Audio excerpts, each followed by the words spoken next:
Hello lovelies, you'll forgive me if today's video is a little bit shorter. I got a product test through and I have an announcement. I got these ran off at the Game Crafter because I just wanted to test the idea, really. They are available for sale there, but things on the Game Crafter are massively expensive because they're like a print-on-demand board game company.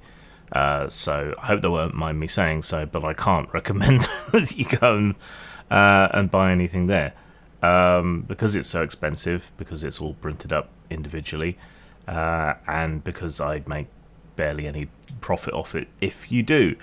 But I thought I would test off some ideas for dice, because Chinese manufacturers are constantly harassing me to get dice made, and at reasonable prices at that.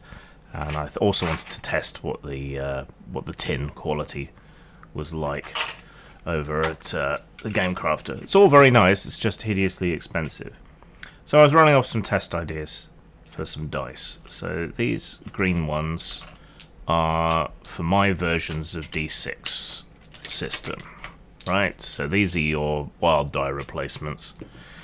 You roll them, adding them on as normal. If you get a plus, which is what that is, I think I need a different font, then that's a 6, and you roll again and add on, right? And then there's a minus, that's not actually a 1, so you take away and roll again. Yeah, so that gives you a slightly wider range and more of a opportunity to severely screw up. So that's what those are. Now I was trying to make up enough dice to fill the tin, and I had this idea of a fear dice, right? So you roll it, and you have fight, freeze, fawn, and flight, right? So how do you react in fear? There you go. You fight in this particular instance. So that's what those are. Ages ago, I had a comedic idea for a dice for telling you how you do it stuff for a sort of piss take. Very simple system. So you got fail, meh, win, and epic win.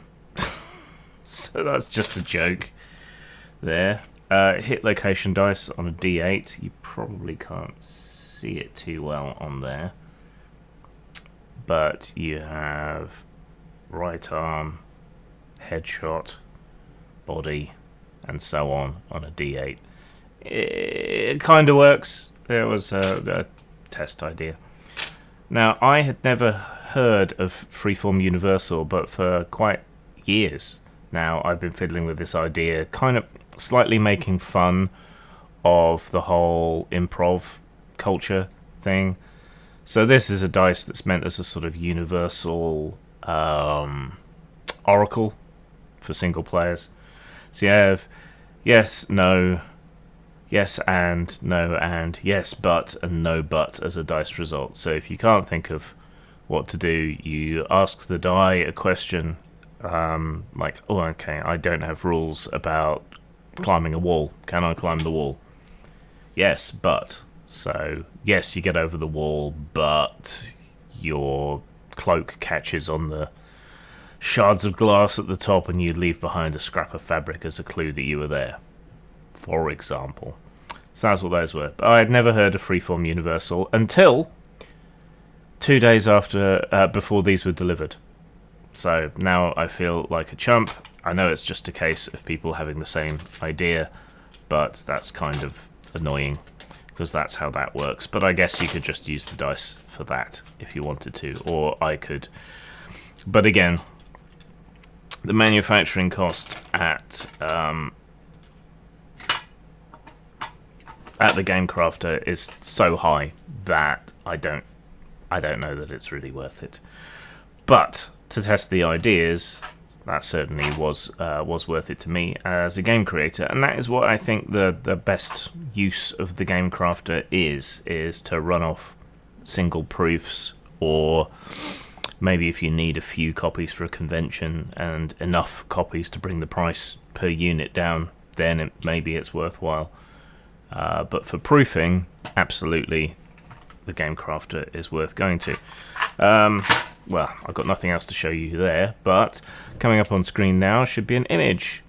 I am proud and happy to pronounce and to declaim that Brad McDevitt, who has been producing Clipart for people's projects, is back at Postmortem Studios. He, of course, works with Good Games on Dungeon Crawl Classics and a whole bunch of other stuff. He is an industry veteran who worked for such big companies as Game Designers Workshop and others. And he has gained permission again to moonlight and produce Clipart for me through sale through Postmortem Studios. So if you are after some art and you want to avoid AI, we offer hundreds upon hundreds of pieces of stock art that you can use in your projects. An example will be up on the screen. So if you want to go and avail yourself of that opportunity, you can find all of that stocked up on Drive-Thru RPG. It's the best way to sell the stock art. And yeah, you can buy yourself everything you need for a project, really. And it's all professionally made by an industry veteran. And no AI involved. So, sorted. Zang. The whole Rose is a dying of the consumption. Rose's house, the finest and only cat house in the town of Jezebel, is up for grabs.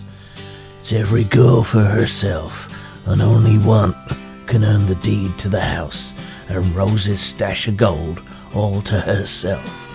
A rootin', tootin', moochin' adversarial story game for 2+ players.